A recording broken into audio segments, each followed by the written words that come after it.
Good morning, everybody, and once again, welcome to Off the Cuff. Off the Cuff is one of the highlights of my week. This is a segment where we answer your questions as a founder, as an entrepreneur, as a startup, the questions that you face on a daily basis in your work environment. Now, you might think to yourself, wait a minute, I'm not an entrepreneur, or I don't consider myself as an entrepreneur. Guys, if you're in management or work, these are the type of things that your peers are struggling with. So if you know an entrepreneur, please tag them. Please support the journey by following us, saying hello, giving kudos. And if you've got any questions, please do so by just commenting. We're live now.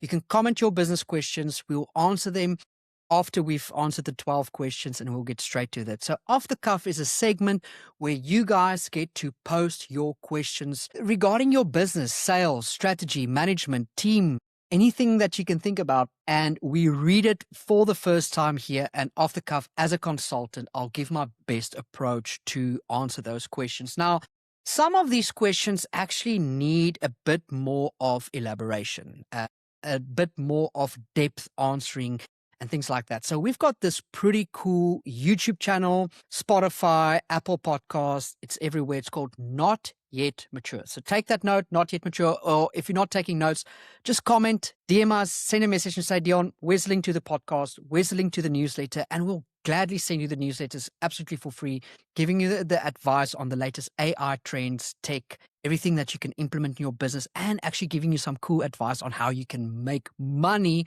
from building your own MVP. The only thing that we're asking for is your support by saying hello, comment, tag, just share this journey with other people. But looking into the questions that you guys submitted last week, the questions of that entrepreneurs facing with, and we're going to look at those 12 questions, and off the cuff in the moment, I'm going to give my best response. Now, here's the disclosure. All our clients need to pay for this responses, need to pay for the results that I'm giving you, right? As a consultant, I need to look at all the views, but you guys on this channel are getting absolutely everything for free. And the only thing that we like is please follow along on the journey. Go to YouTube, go to Spotify, go to Apple Music, and just say, Not Yet Mature. If you don't know what I'm talking about, send a question mark in the comments or DM us, and I'll send you the links to that, where we give so much more valuable advice to entrepreneurs, to startup, because we feel that you've got a massive calling in your life to create, and we want to give you the tools and the resources and the guidance and the ideas of what you can build today and how you can take that idea and actually monetize from it. We actually just released an episode on what it's going to cost to retire, and retirement's going to cost you 138 million rand if you didn't know. And you need to build towards that. So that episode is live on our YouTube right now, also available on our Spotify and Apple Podcasts. So you're so great. It's amazing having everyone here today. As you can see, I'm super excited, overly excited. And then obviously, I have been in front of the camera for ages now. So thank you for joining. This is Off the Cuff. It's our live segment answering the questions for entrepreneurs. And here we go. Looking at question number 1 today in front of me for Off the Cuff. And by the way, just as a friendly final remark, if you know anyone that considers himself an entrepreneur, why not just go ahead and tag them this? If you just comment hello, I'll wave back, I'll say hello, I'll try to interact and support the journey. Just please, this is so valuable for entrepreneurs out there. People want to start out their own businesses and never know where to start. So everyone, I can see you joining. Thank you so much. Hello to everybody. Unfortunately, I'm not going to accept any co-hosts or anything like that. So please don't worry about bringing that in. So question number 1, this is your guys' questions as entrepreneurs. I'm going to read it now for the first time, and I'm going to give you my best response. We're looking at 12 questions. And just once again, finally, if any of those questions kind of like inspires you, or you've got your own questions, just comment them. When I'm done with these 12, I'll go through the comment sections. I'll look at everything, and I would actually just say, hello, and I'll answer your questions. So thank you so much for the support. Thank you so much for the gifts and everything. You guys are massively amazing in supporting this journey on how we can improve, and steward entrepreneurs, startups, and businesses out there. So looking at question number 1 reads as follows. It says, my calendar is wall-to-wall meetings all day, and I only do my actual work after everyone's gone home. How do I get my days back? I think as a founder and entrepreneur, we all kind of like struggle or relate to this, right? A full calendar feels like a productive one. Usually it's just proof other people are scheduling your priorities for you. Your day isn't busy, it's borrowed. Every open slot is an invitation for someone else, or especially someone else's urgency to move into your sharpest hours, which is why the real work waits until the building empties. You don't have a time problem, you have a defaults problem. Empty space reads as available, so people actually take it, it gets taken. So, if this is your question or you struggling with someone like this, I would actually recommend 3 moves. Move number 1, block your 2 best hours for deep work before anyone can touch them, and treat that block like a meeting that you cannot move. The second thing that I'll recommend is set the default meeting to 25 minutes, not 60. Work expands to fill whatever box you draw. The third step that I would recommend in this is make no meeting the resting state. So every invite has to justify the interruption. Protect the morning and the day will follow. Defend the hours that actually build. And I hope that answers your question. If you're here for the first time, hello, welcome everybody. Thank you so much. I'll read through the comments later and I'll thank you for the support. And so great having everybody here at Off the Cuff this morning, answering your business questions applicable to founders, entrepreneurs, startups, and so welcome everybody here. Question number 2. Every quick question from my team shatters my focus and it takes forever to climb back into real work. How do I protect my attention without being unreachable? This is something that every entrepreneur and founder, especially solo entrepreneurs and solo founders, struggle with a lot. A quick question is very rarely quick. We all know that. It's cheap for the asker and expensive for you, and the bill is your concentration. The cost was never the 2 minutes. It's the 20 it takes to get back into the deep thought.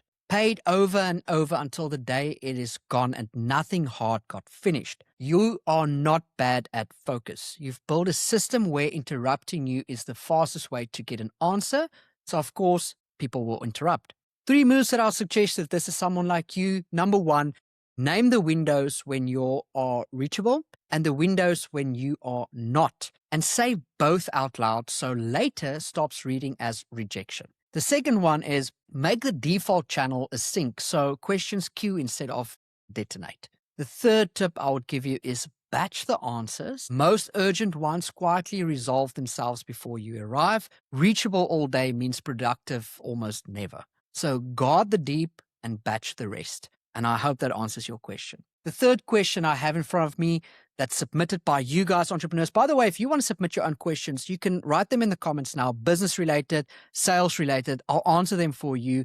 I'll also look at the inboxes later. But where you can formally submit this, we've got links everywhere. It's called Off the Cuff.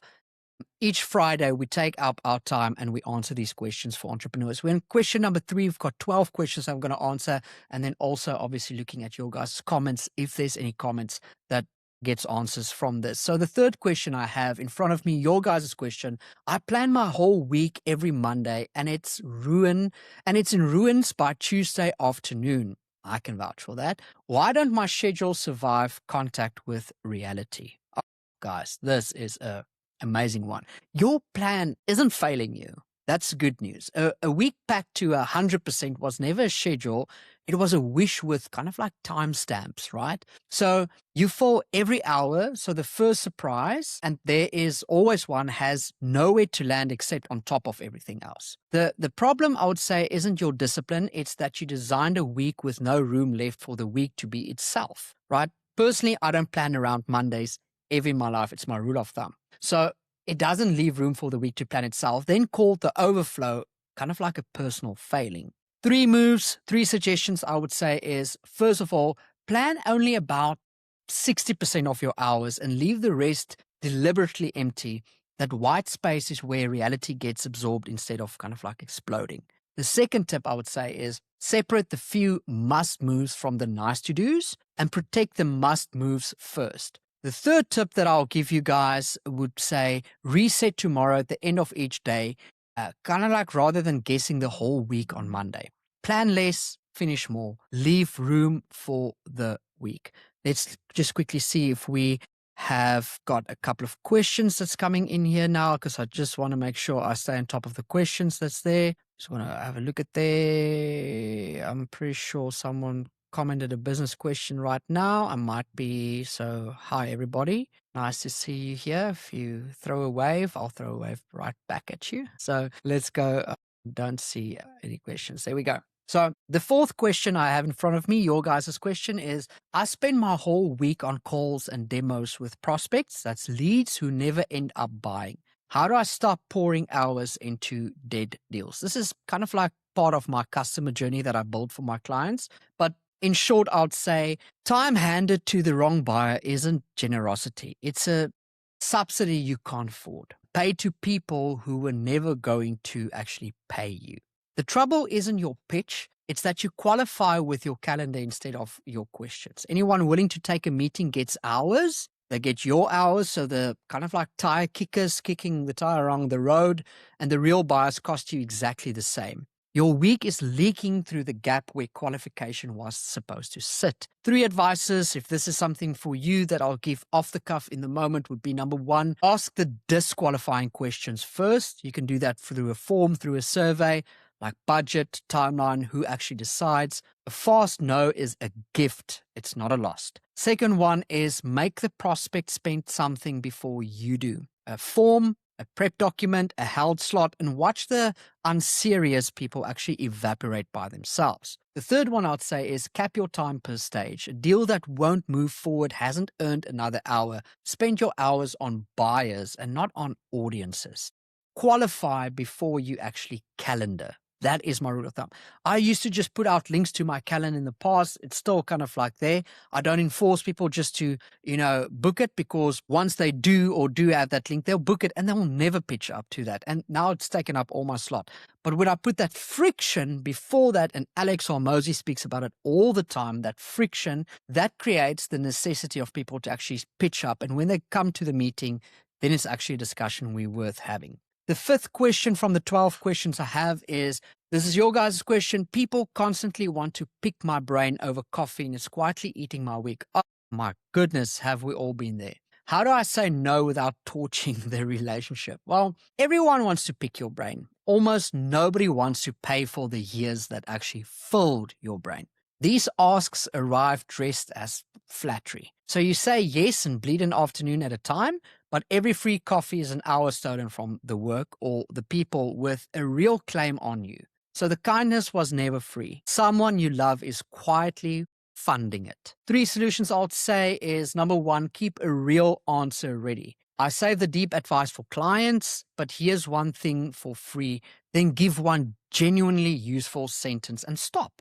The second point I'll say, point them to something that you've already made, a post, a guide, a video, so that, so your thinking scales without your calendar. The third point that I'll say is, if it's worth a meeting, it's worth a fee. Offer the paid version without flinching. A clean no protects a real yes. Give the answer and not the afternoon. The 6th question I have in front of me is, I reply to client emails the second they arrive, even at 11 at night. Don't do that. Is that great service or problem I'm not seeing? Instant replies feels like great service. What you're actually training is a client who expects you to never be off. It's a bad thing. Don't do it. The first late night reply quietly writes the contract.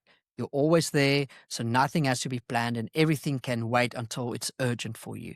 You think you're being responsive. You're teaching every client that your evenings, your focus, and your edges are theirs to spend. So don't do it.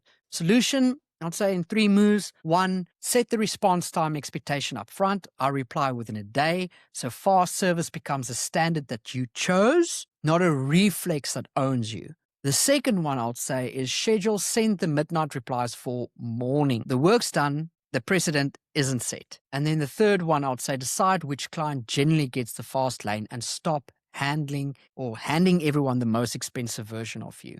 Responsiveness is a promise. Make one that you can actually keep. Available on purpose and not on reflex. And I hope that answers your questions.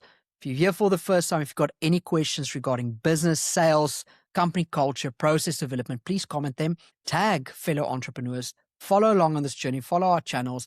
All our episodes in depth are up on Not Yet Mature. That's on YouTube, Spotify, Apple, you name it. We just launched an episode regarding finances, the cost of retirement. And we've got a couple of things on how you can make money, adopt AI, things like that in your business that really is there to steward and shepherd and help the entrepreneur, because we feel that the entrepreneur's got a massive calling in their lives. So question number 7, my team books a meeting for everything and nobody seems to have time to do the actual work. How do I fix our meeting habit without killing collaboration? A lot of questions on time. I actually did a segment on Tuesday morning on time management with our wisdom series. Another one I'd recommend you check out, but here's my gist of it, right? A calendar full of meetings looks like a team that talks. Often it's a team that can't decide anything without an audience. Meetings multiply when nobody's sure who owns the call, so everyone gathers to share the risk. Your people don't love meetings. The org just has no other way to make a decision, so the meeting became the system. You are not over-calibrating, right? Or over-collaborating. You are under-deciding and paying for it in everyone's hours. The 3 advices I would give you is 1, every meeting needs an owner, a decision, and a doc, or it gets cancelled. Talking is not a purpose. The second tip I'll give you, submitted this question, is name a clear decider for each area so calls get made without a full room. 3, default to async updates and ring fence maker time blocks where meetings simply aren't allowed. Fewer rooms, clearer owners, real work returns. Meetings are a cost and it's not a culture. Ignore it as a culture. The 8th question I have in front of me. Thank you for joining Not Yet Mature this morning. Thank you for joining Off the Cuff. If you're here live, it's so great seeing you. Question number 8, only 12 questions not remaining in total, so 5 to go. I message my team late at night and on weekends, but I always add no rush. Why do people keep telling me that's still a problem? Culture is what you allow, first of all. No rush doesn't undo a midnight message. Your team reads the hour you sent it, not the words that you actually attached. When the boss pings at 11, the signal beats the disclaimer. People learn that work has no edges and start checking their phones at dinner just in case. You think you're being considerate? You are quietly setting the clock everyone else now lives by, then wondering why no one logs off. 3 things that I'll suggest here is, number 1, schedule send anything that would land after hours. The thought is captured, then pressure kind of like isn't. 2, say the boundary out loud and then model it, because the team copies what you do, never what you merely permit. And then the 3rd tip I'll say is protect their off hours the way you want yours protected, right? We model what we allow. Rest isn't a perk you grant. It's the condition good work actually needs. The leader, the manager, the team leader sets that clock. Your habits become your team members, your clients' hours. Question number 9. Everyone on my team is slammed all the time, but our actual priorities barely move. What am I missing? Okay, so I've said it once. I've said it on our podcast, Not Yet Mature. I've said it everywhere. I've said it so many times. Busy and productive are not the same word. It's a lie that we live one. One fills the day, the other one moves the thing that actually matters. When everyone's drowning but nothing ships, motion has become the performance. People get rewarded for looking full, not for finishing what counts. The problem isn't effort. You've never made the line between activity and progress visible. So the team optimizes for the part you can see, and the part you can see is busyness, right? 3 moves I'll suggest is 1, name the 2 or 3 outcomes that genuinely matter this quarter and let everything else be openly second class. 2, measure finished, not full, kind of like in stand-ups. Ask what moved, not what are you working on. And then the 3rd advice I'll say is give people permission to drop low-value work out loud. So subtraction stops feeling like slacking. Reward what moves, not what merely fills the hours. Busy is guys, keep this in mind if you're building a business or if you're working a team. Busy is not built. Last 3 questions I have in front of me. Thank you for joining it today. Please, guys, just subscribe to our channels. More of this is not always for you. It might be, but we're supporting the journey of stewarding, shepherding, and speaking to the lives of other entrepreneurs. So thank you for being here. If you've got any questions, you can comment them. I'll just scout later on.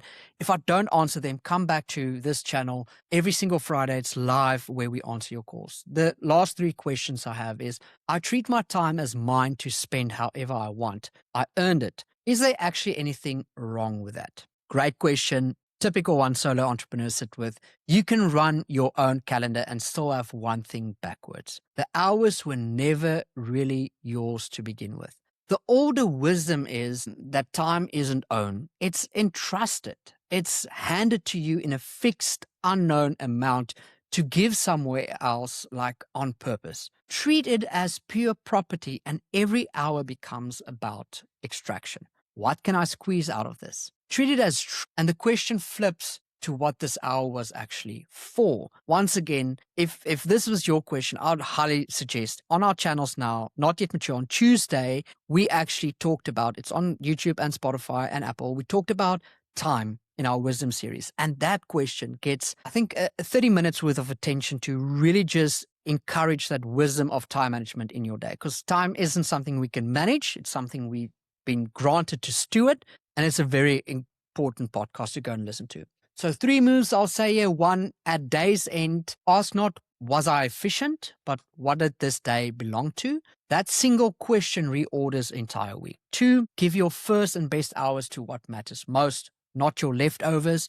Whatever gets your peak is what you truly worship, whatever you'd say out loud, right? And then 3rd, hold your plans loosely enough so, that an interruption that matters isn't an enemy. You're a steward, you're not an owner. Spend the hours on purpose. The last 2 questions for Off the Cuff this morning, presented by ExCAP on our studio channels, Not Yet Mature, is I give my sharpest hours to the business, and whatever's left to my family and my faith, I keep meaning to flip it. Why can't I? You don't give your best hours to work by accident.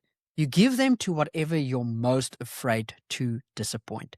The business pushes back louder, so it gets the peak of you, while the people who forgive you keep getting the scraps. This isn't a scheduling glitch. It's a quiet ranking. Your week is confessing what you actually treat as ultimate. And it isn't who you'd name if anyone asks. 3 things I suggest is 1, put the non-negotiables in first. The dinner, the day off, the thing you keep deferring, and build the work around them, not after them. 2, give one of them your genuine peak hours this week, not your tired ones, and watch what shifts. 3, I'd say guard those blocks like a paying client, because the people who don't bill you still deserve your best. First things first, quite literally. Your calendar names your God. I can't, and then the final question is, I can't switch off. Even when I'm resting, I feel like I should be working. This is a typical faith entrepreneurial journey. How do I actually stop? Rest feels like the thing you do once the work is finished. The work is never finished, which is exactly why rest can't wait for it. The guilt tells you stopping is laziness, but refusing to stop is its own confession. A confession that you believe it all holds together only because you never let it go. That isn't diligence. It's a quiet belief that you're the one keeping the world spinning. And the inability to rest is precisely where it shows. 3 moves, 3 things I'll suggest, and then I'm going to say goodbye. If you don't have any questions, thank you so much for being here. 3 suggestions is 1, schedule rest before the work, not after, and treat it as an appointment you keep rather than a reward that you earn. The second one is practice stopping while things are still unfinished on purpose, because that's the only way to learn the business survives without you. And then the third one is name what you're afraid will collapse if you rest. Then test whether it's true. It almost never is. Stopping is a kind of trust that you need to kind of like just take in. Thank you so much for joining here. If you have no idea who I am, what this is all about, just go and Google Not Yet Mature. Support our journey. Everything, all the YouTube channels are on there. We've We've got a heart and passion for entrepreneurship. We want to speak into that, and we answer your questions on the show to just give you some guidance on how to better steward your company, your idea, your prospect, your team, and everything like that. It's absolutely amazing having you here. If you're here for the first time, by the way, just check if you're following us. Just give us a follow. Tag a friend that might find this valuable. And if you need assistance in your own company, reach out to us. We would love to help. Thank you so much. Have a good one. Cheers.